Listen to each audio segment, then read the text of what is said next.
हमने एक और बात की कि हनुमान जी शिव जी का अवतार है, लेकिन शिव जी और हनुमान जी में कई सारी विषमताएं हैं। जैसे कि शिव जी शादीशुदा है, हनुमान जी ब्रह्मचर्य का पालन करते हैं, वो शादीशुदा नहीं है। इसके अलावा अगर दोनों एक ही है तो शिव जी का दिन सोमवार कहा जाता है, हनुमान जी का मंगलवार कहा जाता है। तो ये विषमताएं क्यों यहाँ पर? हनुमान जी का दिन मंगलवार इसलिए क्योंकि वो मंगल को जन्मे। अच्छा, मंगल को जन्मे मंगल ही करते, मंगल मैं हनुमान मंगल मूर्ति मारुति नंदन, इसलिए मंगलवार। अच्छा, क्योंकि वो मंगल को जन्मे। हाँ। शादीशुदा की बात ही रही, भगवान शिव पंचानन है, हनुमान जी पंचमुखी, वो मनुष्य के रूप में है, शिव ये वानर के रूप में है। बहुत डिफरेंस। जैसे आप कौन है, आपका नाम है दीपक दैया। आपका नाम दीपक दैया नहीं है, ये इस शरीर का नाम है। हाँ। अब जब नेक्स्ट हमें शरीर मिलेगा तो आपका नाम दीपक दैया होगा? नहीं होगा। यही शरीर होगा? नहीं होगा।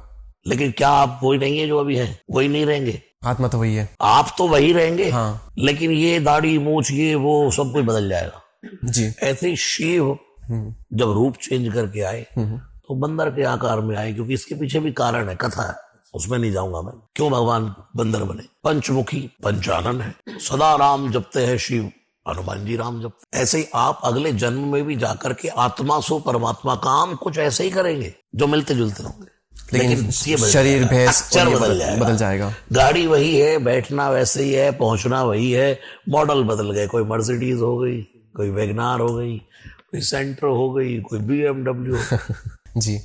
अच्छा, हनुमान जी है पृथ्वी पर आज की डेट में? हवा है। हाँ। देखा हवा को आपने? महसूस किया है? महसूस करते हो। जब हवा की महसूसी हो समझो हनुमान है। क्या बात है। और आपने एक और बात की, पंचमुखी। कभी कोई ये नहीं कह सकता कि मेरे साथ हनुमान नहीं, कोई ये कह सकता कि मैं हवा के बिना रह रहा हूँ? नेवर, कोई नहीं कह सकता। तुम भीड़ जंगल में चले जाओ, वहां भी श्वास नथुनों में निकलती रहेगी। हाँ बिल्कुल। तो हनुमान ही। जी। हम थोड़ा और आगे बात करेंगे इसके बारे में, लेकिन कहा जाता है ना कि सभी देवता स्वर्ग चले गए थे लेकिन हनुमान जी पृथ्वी पर ही थे। तो वो अभी किस रूप में? सब रूपों में। अच्छा। जहां भक्त की हाँ वही परमात्मा। कहीं भीड़ जंगल में फंस जाओ, कोई मार्ग दिखाने वाला न मिल रहा हो और कोई मार्ग बताने वाला मिल जाए तो उस रूप में हनुमान है। जी। और आपने पंचमुखी हनुमान जी की बात की, पंचमुखी हनुमान जी है क्या? क्या ये हनुमान जी से अलग है? नहीं, एक ही रूप है। एक ही है। तो कुछ जगह हनुमान जी दशानन रावण ही तो है। हाँ, लेकिन कुछ जगह पर हनुमान जी, ब्रह्मा जी चतुर्मुख है।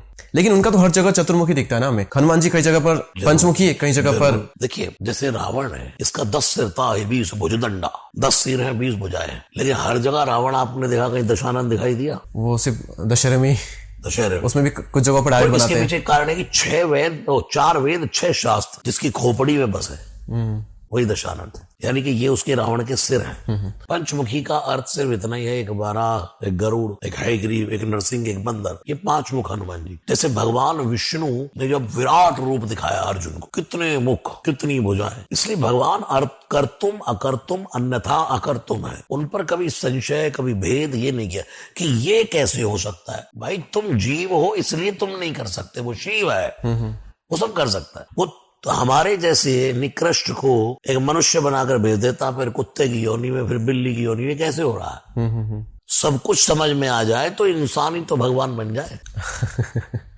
इसलिए सब कुछ जानना जरूरी नहीं है। अच्छा। AC चल रहा है, उसकी ठंडक ले लो। अब पता लगे कमरे में आते ही पहले लाओ पेचकस दिखाओ, खोलो यार कहां से आई ठंडक। जी। बहुत सी बातों को महसूस करना चाहिए। परमात्मा के यहाँ ये सिद्धांत होता है। अच्छा। वहां बहुत जानोगे, उतना जानो जितना जान सकते हो, और जान भी वो पाता है सो जान नहीं जो देहु जनाई, वो जान पाता है जिसको आप जनाते हो, और जानत तुम ही हो ही जाए। जो तुमको जान जाता है फिर वो चुप हो जाता है, जो कुछ जानता है वो चुप हो जाता है, और जो कुछ नहीं जानता वो बोलता रहता है। जी। किसी ने कहा था कि अर्जुन ने प्रश्न किए भगवान से, बार बार प्रश्न करे तो पूरी भगवत गीता ही लिख दी गई, लेकिन हनुमान जी ने कभी कोई प्रश्न नहीं किया और उनके दिल में बस गए राम जी के। कभी कभी भक्त का निवारण अपने परमात्मा के सामने बैठते ही हो जाता है।